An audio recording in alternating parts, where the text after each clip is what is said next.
Sex education or health classes are taught in most Massachusetts middle and high schools, but some critics say there's no consistency.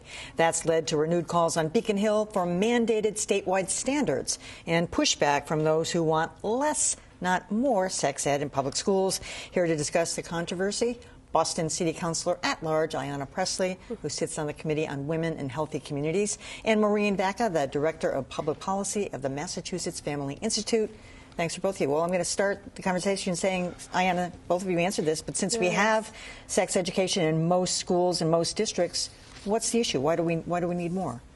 Well, this is about establishing a standard. The Healthy Youth Bill is about exactly that. We know that healthy youth are healthier students, and we want to set them on a healthy trajectory and pathway to responsible behavior, fully informed, and healthy choices.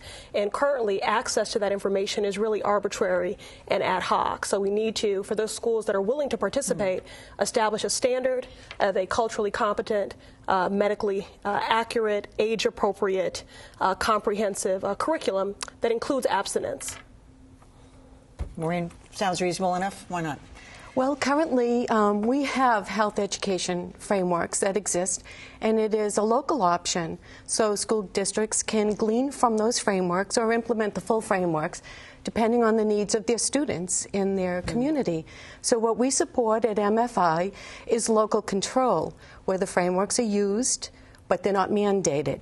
House Bill 3793 is a sex ed mandate that we don't think it's necessary, and we would like to maintain local control where parents, educators, and school administrators come together and decide what's age appropriate and what content should be included. It actually isn't a mandate. I just want to make sure you're not advocating to eliminate it. You're just saying make it local control. Local control, absolutely. It actually isn't a mandate, and parents retain the right to opt out. 91% of parents acknowledge that they are not having these discussions at home with their children. So if those conversations are happening, then you can opt out. If they are happening, then what your child is getting at school is supplemental reinforcement, and it's necessary. What we have found is that parents want this, kids need it, and science says that it works. So this is in no way a mandate. Parents have the right to opt out. Do you feel like that puts your kid in a jackpot, though, if you opt out, that it makes it awkward for the child? Well, two things. First, the guidelines that are outlined in 3793 dictate that if your school district is teaching health education in any fashion, then you must follow the frameworks. I served on a school board for 15 years, and every school district is addressing health education in some form or fashion. Therefore, it is a mandate. And the opt-out just doesn't work.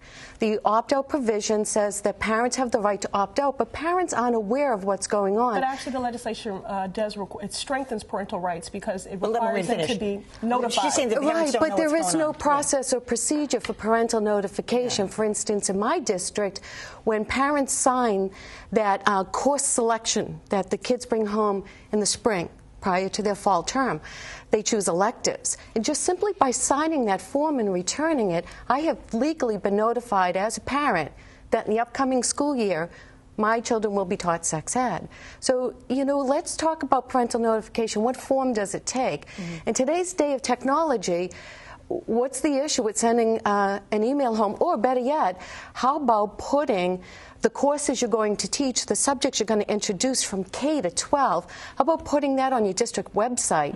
So if I'm a third grade parent and I want to know what is the third grade sex ed program in my district, I can read about it. But when you say that in some way, shape, or form, health education is happening, that is the problem. Some way, shape, or form is not sufficient when we're talking about health outcomes and health trajectories for our young people. We know healthier students make better learners. And given the skyrocketing numbers of chlamydia, I represent I'm on the Boston City Council, the city of Boston, 500 pregnant and parenting teams, every year. What we need is a baseline standard. And for the schools that are willing to participate, it's really important that there's a baseline standard. This information is not uneven or arbitrary. What I hear Maureen saying is maybe what's needed in Boston isn't needed in other school districts. Maybe it isn't a one-size-fits-all situation. Bingo. I don't think it is. But again, this is about establishing a standard. Certainly, you can have a customized approach, but 91% of parents want this. In the curriculum that I advocated for, leading a broad-based and diverse coalition of advocates for the last 3 years, to see adopted as a part of the BPS wellness curriculum, we're now moving to the implementation phase, and parents were notified, and a handful of parents opted out. Parents want this. This isn't some. I assume it's pretty graphic. It's pretty specific. Sex education. Well, I remember getting it myself, but if we need it in certain districts, then certainly those parents should be part of a study group that implements a solution to their district. But if another district is not dealing with teenage pregnancies, say in the middle school grade levels, why would we implement a one-size-fits-all framework when right now the frameworks are in existence and they are available for school districts to implement as they choose and as fits the needs of their students? It's just not conducive to some districts that aren't dealing with issues at certain ages. Well, it isn't a mandate. Again, it's for schools that wish to participate, and it's just about establishing a baseline standard, which we can all agree that our students stand to benefit from and are in dire need of. And the statistics prove that out. But it doesn't say for districts that wish to. It says you must. If you are teaching any form of health education, you must follow these. All right, got to wrap with that. Ayanna Presley, Maureen Beckett, thanks so much. Thank you for having us.